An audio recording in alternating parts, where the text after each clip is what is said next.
ഇടതുപക്ഷത്തിനെതിരായി വന്നു എന്നുള്ളതേ ഉള്ളൂ.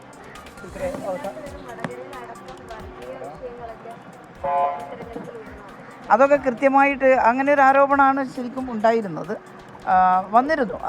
അതങ്ങനെയല്ല എന്ന് പറയാൻ ഞങ്ങൾ ശ്രമിക്കുകയും ചെയ്തിരുന്നു. അങ്ങനെ ഉണ്ടാവില്ല എന്ന് പറയാൻ ശ്രമിക്കുകയും ചെയ്തിരുന്നു. വോട്ടിംഗ് പാറ്റേൺ ഒക്കെ കാണുമ്പോഴേ നമുക്ക് പൂർണ്ണമായിട്ട് പറയാൻ പറ്റും. അത് മാത്രമാണെന്ന് പറയാൻ പറ്റില്ല. അങ്ങനെയാണെങ്കിൽ മുഴുവൻ മണ്ഡലത്തിലും അങ്ങനെയൊരു ട്രെൻഡാണല്ലോ വന്നത്.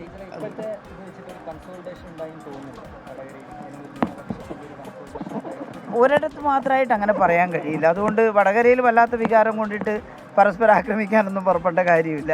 കേരളത്തിൽ ഉടനീളം ഉണ്ടായിട്ടുള്ള ട്രെൻഡിൻ്റെ കൂടെ അങ്ങനെയെല്ലാം വന്നിട്ടുണ്ടാവാം. പക്ഷേ അത് എവിടെയെങ്കിലും ഏതെങ്കിലും ഒരു മതവിഭാഗം പ്രത്യേകിച്ച് അങ്ങനെയൊന്നും പറയാൻ പറ്റില്ല. പൊതുവായിട്ടുള്ളൊരു ട്രെൻഡ് UDF അനുകൂലമായിട്ട് വന്നു, ആ കൂട്ടത്തിൽ വടകരയും വന്നു എന്നുള്ളതേ ഉള്ളൂ. അപ്പോൾ അത് ഒരു കാര്യമാണ്, തെരഞ്ഞെടുപ്പ് വിജയിക്കുകയോ പരാജയപ്പെടുകയോ ചെയ്താലും നാട്ടുകാരെല്ലാം സമാധാനപൂർണ്ണമായിട്ട് ഒരുമിച്ച് ജീവിക്കണം. വെറുതെ കുഴപ്പമുണ്ടാക്കി ബഹളം ഉണ്ടാക്കിയിട്ട് കാര്യമില്ല. ഇപ്പോൾ രാഷ്ട്രീയ പ്രവർത്തനം ഇതിൽ തെരഞ്ഞെടുപ്പിൽ വിജയവും പരാജയവും ഒക്കെ ഉണ്ടാകും. എന്നാലും രാഷ്ട്രീയ പ്രവർത്തനം നടത്തേണ്ടവരാണ് നമ്മളെല്ലാവരും. അത് കൃത്യമായിട്ട് തുടരുകയും ചെയ്യും.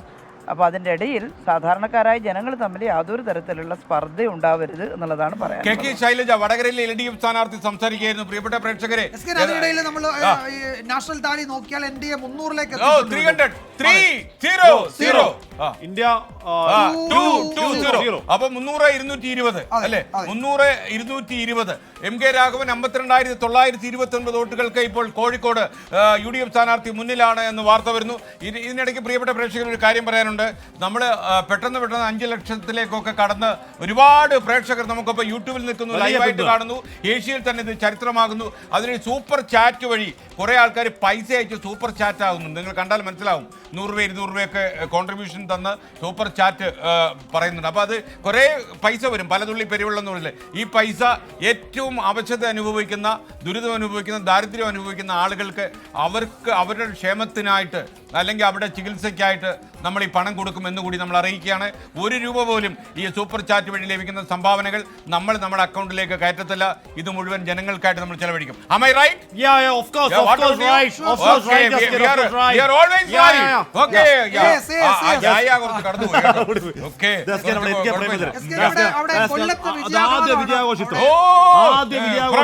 കൊല്ലം നമ്മുടെ നാട്. ചേട്ടൻ പ്രേമേന്ദ്രനെ ഉമ്മ വെച്ച് കൊല്ലുന്നു.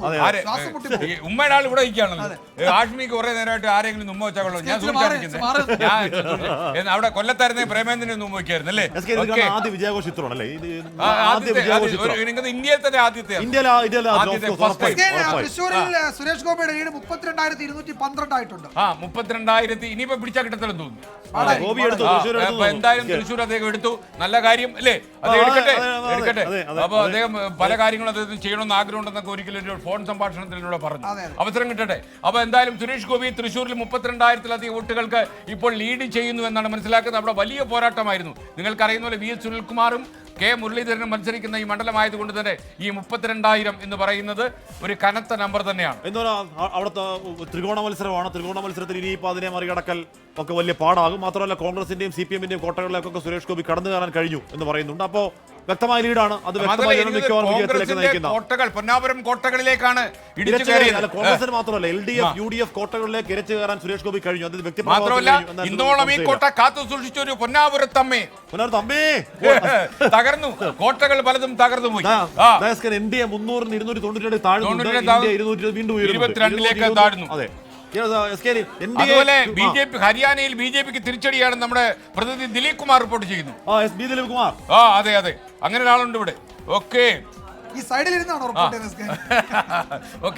പ്രിയപ്പെട്ട പ്രേക്ഷകർ, സെൻട്രൽ ന്യൂസ് ഡെസ്ക് കൺട്രോൾ ചെയ്യുന്ന ആളിന്റെ പേരാണ് B ദിലീപ് കുമാർ. അപ്പൊ 70,000-ലധികം വോട്ടിന്റെ ഭൂരിപക്ഷത്തിൽ ലീഡിൽ ഇടുക്കിയിലെ ഡീൻ കുര്യാക്കോസ് ചരിത്രം എഴുതുന്നു.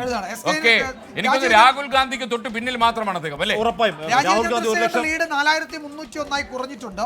എന്നുവെച്ചാൽ അവിടെ ആ വോട്ട് നിയമം വട്ടിയൂർക്കാവ് കഴക്കൂട്ടം ഒക്കെ കഴിഞ്ഞ് പോവാണ്. അപ്പുറത്തോട്ട് ആ, പോയാൽ അപ്പുറത്തെ ചിലപ്പോൾ കുറച്ച് പ്രശ്നമായിരിക്കും. പ്രശ്നമാവാൻ സാധ്യതയുണ്ട് അല്ലേ? അതെ, പ്രശ്നമാവും. തീരദേശ മേഖലകളിൽ ആരാണ് കൂടുതൽ സ്വാധീനം ചെലുത്തിയത് എന്ന് അറിഞ്ഞാൽ മാത്രമേ തിരുവനന്തപുരത്തിന്റെ യഥാർത്ഥ ചിത്രം തെളിയൂ.